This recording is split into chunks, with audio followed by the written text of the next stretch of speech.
Suspense.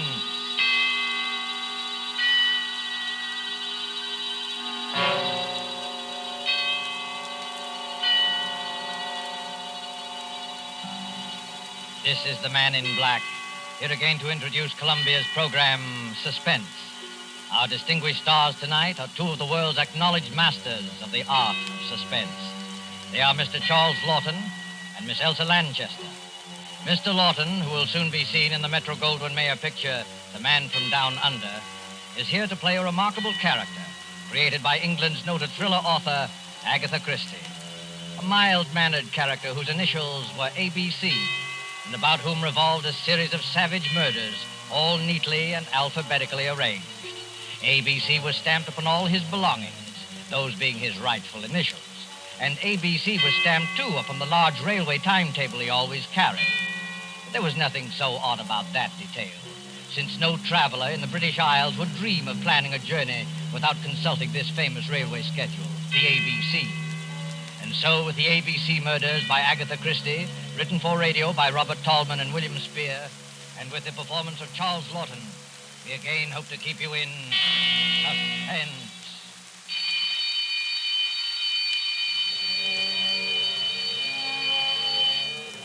When the time for closing bell rang in the public library, Alexander Bonaparte Cust started, picked up his battered briefcase with the almost faded initials ABC, closed the book he had been reading, and shuffled over to the librarian's desk.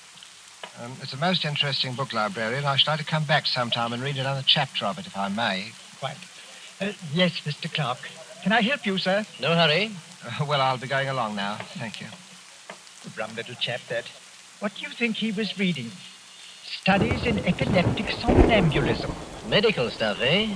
Oh, I say, the little fellow left his briefcase. I'll catch him at the door. I say, sir, just a moment.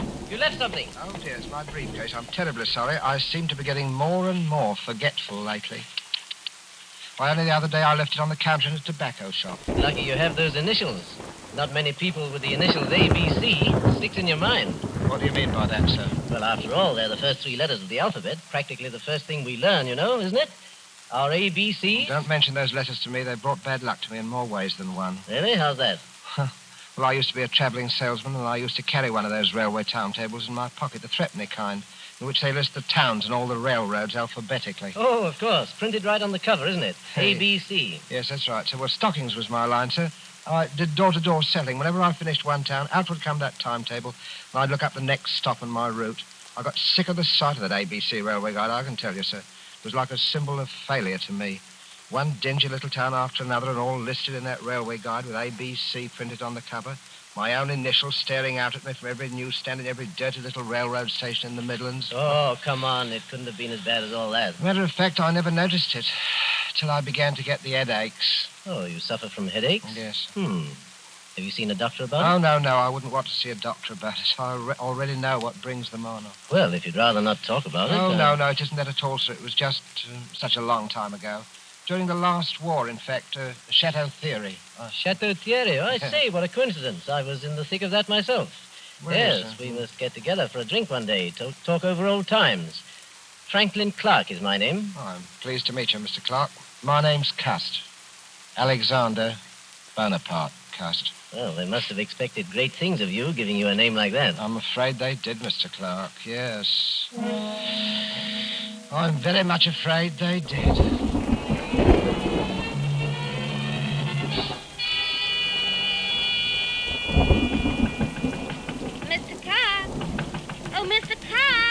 Who is it?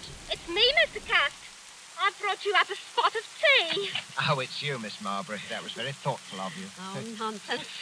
You know Mother dotes on you. You're her favourite lodger, in fact. Oh, Mr. Cust, you're packing your things. You're not leaving us, are you? Oh, no, I'm just taking a little trip over the bank holiday, you know. Now, don't try to deceive me, Mr. Cust. You're embarrassed about owing us, aren't you? No. You needn't be, Mr. Cust. Really, you needn't. Oh, you are a nice girl, Miss Marbury. You really are a nice girl. As a matter of fact, I'm not going just for the bank holiday. I've something rather important, some very important matters to take care of. You know, it's very possible that my mother didn't have me christened Alexander Bonaparte Cust for nothing. Oh, Have you got a position, Mr. Cust? Well... What is it? Well... Oh, come, Mr. Cust. You can tell me, can't you? Well, Miss Lily, I can tell you this much. I shall be travelling quite a lot. In fact, where did I leave that ABC Railroad guide? Oh, yes, here it is. First stop, Andover. Andover? That's not very far. No, but I must be getting on if I don't want to miss that train. Now, let me see. Have I got everything? There's my spectacles and my overcoat, my typewriter, my walking stick. Did I ever tell you the history of this walking stick, Miss Marbury? It's a Scottish piece, very old. It's always used as antique. You know, they used to kill people with these back in the days of the old clan wars in Scotland. I wonder how many heads this one has bashed in. Oh, Mr. Cust. Oh, please, what a terrible way to talk. Yes, I'm sorry, Miss Marbury. I am a little bit surprised at myself talking like that. It must be my new job. It's gone to my head a bit. That's it. It's gone to me head. Have you got an aspirin by any chance? I've got an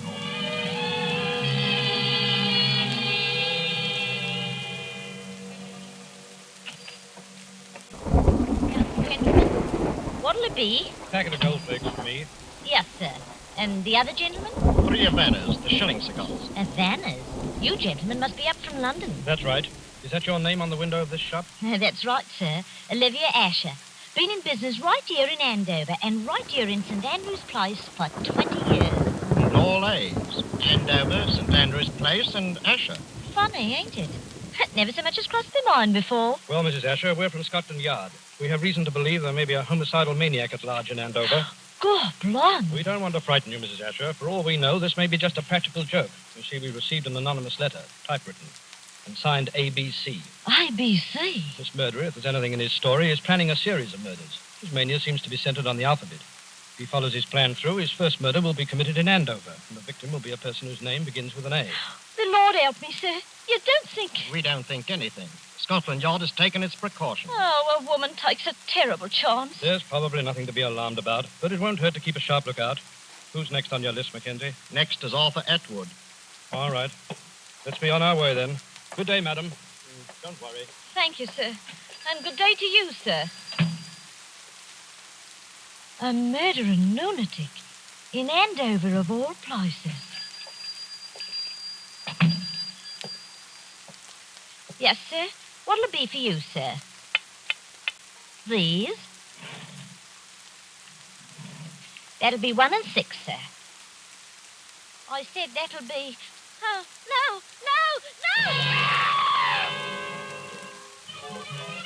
It's bloody newspaper sensation. Homicidal maniac in Andover. Alphabet murderer destroying next suspect still. Latest on ABC. Oh, boy, let me have one of those. Oh, yes, a news standard, sir. Both. Here you are. Oh, thank you, sir. 6:30 newspaper sensation. Nasty business, eh, mister? Oh, yes, very. You never know with lunatics. They don't always look bomber, you know. Sometimes they look the same as you on me. Eh? Yes, I suppose they do. Oh, it's a fact. Sometimes it's the war runnings them. Never been right since. Yes, I expect you're right. You know, I don't hold with wars. I hope this will be the last. You don't hold with wars, eh? Well, young man, I don't hold with plague and sleeping sickness and famine and cancer, but they happen all the same. And murder happens all the same. They can't prevent them. I'm sorry, sir. I expect you had a rocky time of it in the last one, eh? Yes, my poor head's never been the same since. I get terrible headaches. Oh? Well, I'm sorry about that, sir. Sometimes I hardly know what I'm doing. You don't say. I forget things. You know, for instance, I could have sworn I had an ABC railway guide in my pocket an hour ago. Do you know they found one of them ABC railway guides on the poor tobacconist lady that he murdered? Oh, Him. ABC, whoever he is. Maybe he don't know himself. Ever stop to think of that? Maybe he's so bum he don't remember. I wonder. Bexhill, did he say Bexhill? That's my train. Well, goodbye, young man. Okay. 6:30 newspaper sensation. Homicidal lunatic to strike again. Police tracing typewriter on which murder notes were written. To strike at Bexhill, latest on ABC alphabet murderer.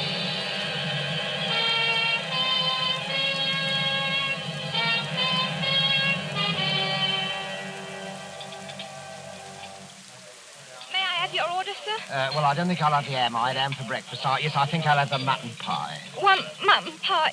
Yes, sir. What's the matter with you? You're trembling, young woman. Is something wrong? Oh, sir, if you only knew. I have to walk home tonight, after they close up here.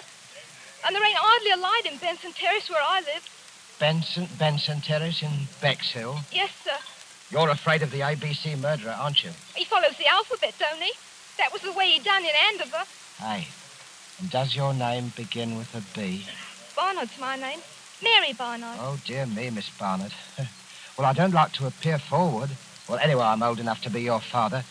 Would it make you feel easier if I saw you home tonight? Oh, you don't know, sir. You just don't know what it would mean. Oh, well, what time do they close up here? 9 o'clock. All right, I'll wait outside for you. At 9 o'clock? All right.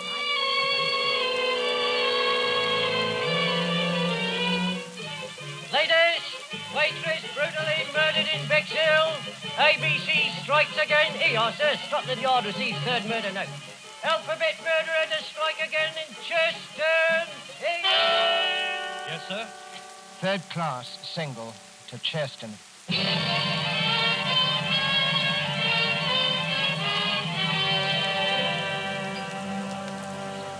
Give me a pint of half and half, please. Yes, sir. There you are, sir. You up from London, sir? Yes, I come directly from London. Ah, salesman? Stockings is my line. Rough going these days, what with rationing, eh? Well. It isn't my old friend Alexander Bonaparte Cuss. I'm sorry, I'm afraid I don't remember. We met in the library, remember? Oh. In London. Yes, had quite a talk. Yeah. Franklin Clark, remember? Yes, of course. You'll forgive me, Mr. Clark. My memory, it seems to be getting worse and worse. But you must have come under better times, Mr. Cuss. New briefcase, I see. Nice, bright, new initials. Well, I got a job shortly after I saw you, Mr. Clark, from Ballinger Limited. Stockings. It's my old line, you know. But to tell you the truth, I haven't been doing very well. Oh, those headaches again? Yes, the headaches. And the murders. The murders have upset me something terrible. Oh, well, you're shaking like a leaf, man. No. Hey, Jonathan, a brandy for Mr. Cuss. He Thank needs you, it. sir. The trouble with you, Cuss, is you're inclined to be morbid. I remember that book you were reading the day we met, stuff about epilepsy. Well, it might be epilepsy, mightn't it? What? Well, they discharged me from the army before the war ended. See, I had a kind of a fit, you know. And, Never had anything like it again, have you? No, I didn't have a fit again, just the headaches. I forget what happens, hours at a time. Do you know, once I was sitting in a station waiting room and a newsboy came by and I bought a paper from him, and it was all about that first murder in Andover. Yeah. It said the police had got another note, another typewritten note, Mr. Clark, and the murderer was going to strike next in Bexhill. And suddenly I realized I was in Bexhill. And I'd been in Andover the day before when the first murder happened. Well, how did you happen to go from Andover to Bexhill? Well, that's the way I'm supposed to go on my route, selling the stockings. I'm supposed to take the towns alphabetically. Oh, well, then it's not so surprising you should have been in Bexhill after all, is it? Just a coincidence. Well, the waitress in Bexhill there, I walked home with her that night, Mr. Clark, the night she was murdered. For good heavens, Cuss, you don't think you killed Mary Barnard, do you? I don't know, Mr. Clark. It said in that book that people who have had epileptic fits often do things and don't remember them. They even commit crimes. I said good night to her, and after that, I don't know what the happened. notes, those typewritten notes. Wouldn't you have remembered if you'd written them? I don't know. Well, now, I know a little something about psychology myself, Cuss. And I'd stake everything I own on the fact that the man who wrote those notes was conscious of what he was doing. Do you really think so, Mr. Clark? Positive of it. Now, pull yourself together, man. Incidentally, my sister-in-law lives here in Cheston. My brother is Lord Cameron Clark, and I happen to know she needs some new stockings. Oh. Pop over there in the morning, will you, and show the old girl your line? Huh. Here's the address. Might cheer you up to make a good sale. Oh, I'm eh? sure it would, Mr. Clark. I'm sure it would. Well, good night, Mr. Clark, and thank you again for all your kindness. Good I'm night. sure, sir. Good night. Oh, wait a minute. You've forgotten something again. Oh, dear me, that's my typewriter. I shall certainly need that. Oh? Well, it's to type up my report to the Home Office in case I should make that sale tomorrow. Oh, of course. Oh, yes. By the way, Cuz, better watch out. Somebody in Cheston is going to be murdered tomorrow. Aye. Old ABC is up to the letter C, you know, and your name is Cuss. Huh? Oh, I say, good heavens. Mine is Clark.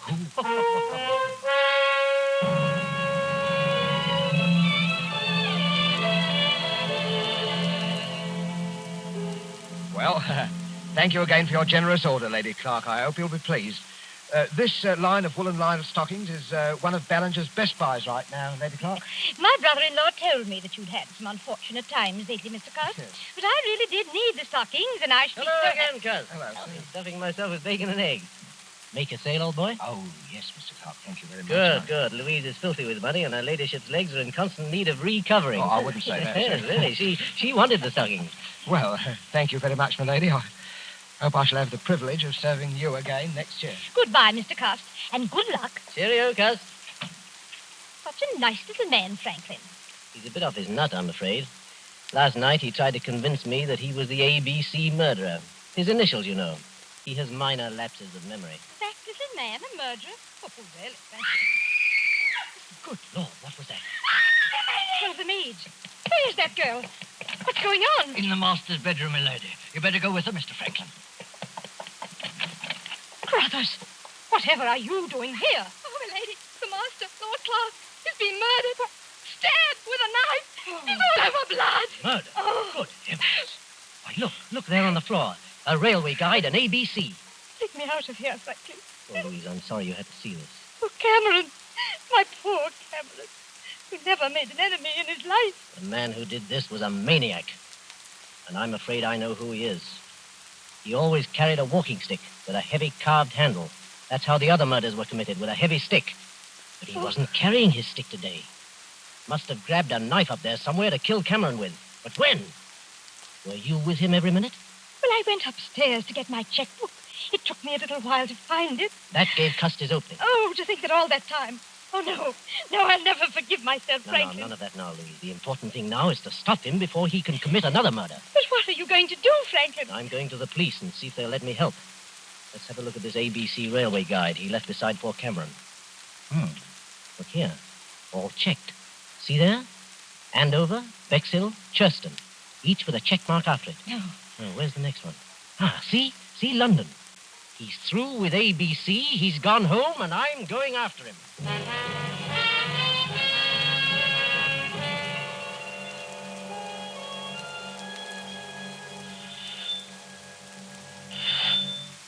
Yes? Well, Mr. Cust, come in. Whatever kept you away so long? Miss Lily, I've got to talk to you alone. Oh, well, I'll go up with you. I want to show you the new curtains I put up in your room anyway. Oh, you are a nice girl, Miss Lily, really are Yeah, a nice let me girl. carry one of these, Mr. Cust, the typewriter. No, I'll carry my own things, thank you. Oh, Mr. Cust, you're trembling. Oh, dear, you do look a fright. Look, I'm going to straight and get you a hot foot bath. No, not now, please, not now, Miss Lily. There's no time for it. What is it, Mr. Cust? Close the door and lock it. Are you in some trouble, Mr. Cust? I'm in terrible trouble, Miss Lily. I want you to hear the story first from me. You're the only one who has ever been my friend. Oh, I've had a lonely life, Miss Lily. Oh, poor Mr. Cust. Poor Mr. Cust. That's what they always say about me. Poor Mr. Cust. I thought you were Now, different. don't take on so, Mr. Cust. It was only a manner Oh, of you speaking. don't need to worry. I'm all right now. I never get two spells at once. Spells? Cust, I don't understand. What Well, you heard of the ABC murders? Shocking affairs. But, Mr. Cust, why Miss are you Lily, saying... the police will be here at any minute. Please let me finish. I don't want you to think harshly of me, Miss Lily. I didn't plan it ahead. My instructions told me where to go. Some people can't help what they do. There are diseases. Epilepsy, for instance. You do things you don't remember. You commit crimes. And I'm like that. Oh, Mr. Cust, I can't believe it. When I was a child, Miss Lily, they used to badger me about my name. My mother worshipped strength. She named me after the strongest people she knew about in history. Alexander and Bonaparte. But nobody ever called me by those names. They called me ABC. ABC. I used to dream I was boiling in a kettle of alphabet soup. I was a terrible disappointment to my mother. Mr. Cust, you're unsettled and tired. You've got to hear me out, Miss Lily. Oh, You've got... my Now, arms, listen to me, you're Miss Lily. hurting me, Mr. I could have been a hero once in the army in the last war. I was happy. I could have made something of myself. Then I started getting the Let me headache. go, Mr. You must hear me out, Miss Lily. I started forgetting things after they discharged me from the army. Shot, they called it. I used to have dreams. I was a great ruler. The destiny of men was in my hands. I had the power over them of life and death. Let me go. Oh, please let me go. First, there was Andover, that tobacconist. I can't even remember what she looked like. Then there was Bexhill. I walked home with a waitress from the station restaurant. She was murdered, too. In Cheston, I sold a dozen pair of stockings to a lady, and while she was upstairs getting her checkbook, her husband was murdered on the floor where I was waiting. And now I've come back here. Maybe the alphabet charm is over. Or is it? This is London. L. Your name is Lily. Are you trying to frighten me, Mr. Cuss? I am trying to convince you. You, murderer? I'd as soon believe it as my own mother. What about this? Look at it. Oh, no, Look no. closely at it. I found it in my briefcase when I came on the train, Miss Lily. This knife murdered a man in Churston just 3 hours ago.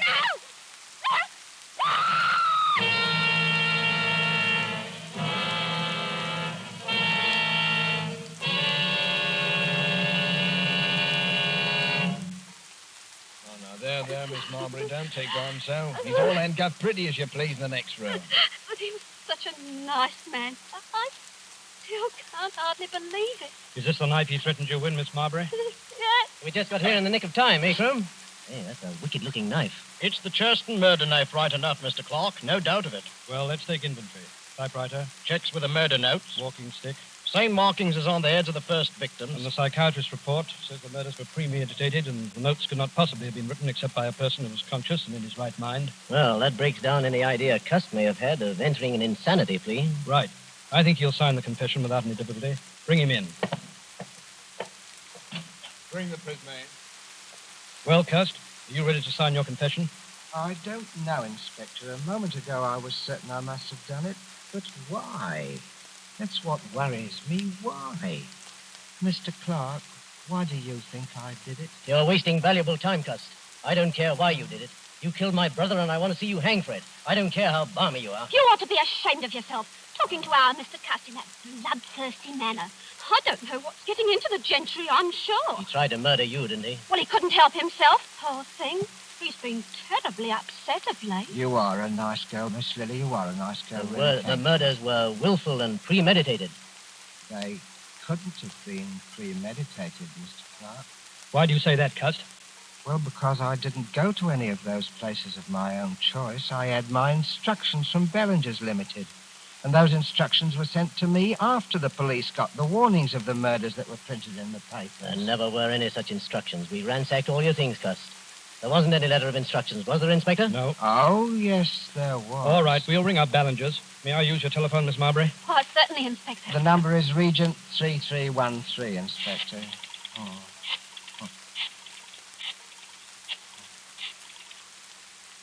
Ballinger's, are you there? Put me on to personnel. Oh, Mac, start packing those exhibits, will you? All right. Crome speaking, Scotland Yard. At what date did you employ a commercial traveller named Alexander Bonaparte Cust? No, Cust. A.B. Cust. Initials A.B.C. Yes, yes. Never employed by you. You're absolutely certain? Did you send a man to Andover or Bexhill last week? Not on your route. Thank you. That's all I wanted to know. Too bad, Cust. I guess this knocks out your last ghost of a chance, doesn't it? No, Mr. Clark. Because, you see, the instructions were in the letter, and that letter is right in this room. Well, let's have a look. Come on, Mackenzie, give me a hand. Let's go through these things again. It won't do you any good to look there, Mr. Clark. I have the letter. Would you like to see it, Mr. Crome? It's here. Well, I'll be... Where did you get that? It wasn't on him, Inspector. I'll swear to that. Where did you have this hidden? Well, Inspector, it isn't generally known, but I do wear a small hairpiece. Not out of vanity, mind you. I find it necessary for the business. Let's see that letter. Oh, gladly. Dear Mr. Cust, enclosed find advance. Typewriter is being posted today. You will... What a lot of nonsense, Inspector. Look at the typeface of that letter. It's obviously written on Cust's typewriter. Yes, that's right, Mr. Clark. And the man who wrote that letter was the murderer. Cool as you like, he sent the typewriter to me and instructions on one of Ballinger's letterheads and the money and everything else. What kind of stunt are you trying to pull here, Cust? No stunt. It's just that when you made that telephone call, Inspector, and Ballinger said I'd never worked for them, I knew that the typewriter must have been sent to me by the murderer. And the more I thought about it, the more it seemed to me that the murderer must be Mr. Clark. What? Why, this is too utterly fantastic, Inspector. Really, Well, the murderer would have to had to know something about me. Something I'd never confided to anyone but to Mr. Clark about my headaches. I'd been reading a book in the public library, Inspector, a book on epilepsy, and it seemed to me that what I suffered during the last war might have been epilepsy. And it was on my mind, see? It said that epileptics might commit crimes and not remember them under certain conditions. Without that to go on, the murderer couldn't possibly have pinned the crime on me. That works two ways, Cust. You might have told me that story deliberately. just so you could cook up this story now. Well, I couldn't cook up your fingerprints, Mr. Clark. And I'll wager anything. Your fingerprints are on that letter. Oh, come now, really. Well, that's easily settled. We can do it right here. Won't take a moment. Take a set of Mr. Clark's fingerprints, Mackenzie. You examine the prints in the letter meantime. Right, Inspector. Just press your fingers down firmly on this ink pad, Mr. Clark. What is it, Mr. Clark? It's quite simple, really. Yes, it's so simple it isn't even necessary. I'm afraid this is necessary, Mr. Clark. Only a matter of routine, you know. I tell you it isn't necessary because Cust is right. I am the murderer. You? But wait, then you killed your brother Cameron Clark so that you would inherit the estate? Yes, exactly. But the others, the A and B murders in Andover and Bexhill and... I committed them, all of them. Yes, but... Come now, gentlemen, surely you'll give me credit for thinking this thing through.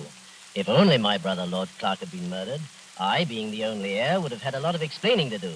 So I invented my own little crime wave to make it appear as though he were just one of the victims of a homicidal maniac. And I must say, it almost came off thanks to the unknowing cooperation of Mr. Cust here. Thank you just the same, Mr. Cust. You're very welcome. Oh, Mr. Cuss, I knew you couldn't be a murderer, not really. Oh, you are a nice girl, Miss Lily. Really, you are About a those nice headaches, girl. Mr. Cuss, why don't you go to an oculist? Those headaches, maybe you just need a new pair of glasses. I think I'll do that, Miss Lily. But do you really think... Of course, I'll wager that's what's been the trouble with me all along. You know, you need someone to take care of you. Oh, I do, Miss Lily. I do, really. If only you... Oh, but no, you couldn't ever think What, Mr. Cuss? Well, I mean, Miss Lily, I was just thinking it would be really too much to ask anyone. Mrs. Alexander Bonaparte Castles. But when we're married, please don't wear that toupee. It's very conspicuous. Oh, you are a nice girl, Miss Lily. Really, you are. I do hope people won't call you Mrs. ABC.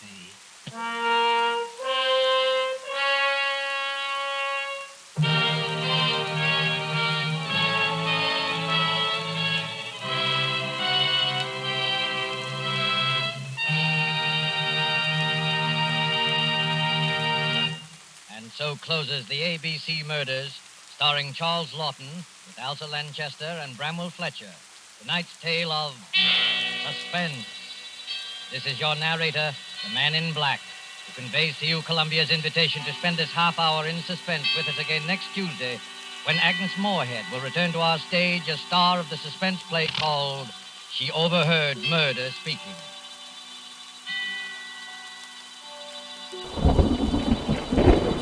Producer of these broadcasts is William Spier, who with Ted Bliss, the director, Lud Gluskin and Lucian Mahowick, conductor and composer, and Robert Tallman, the radio author, collaborated on tonight's Suspense.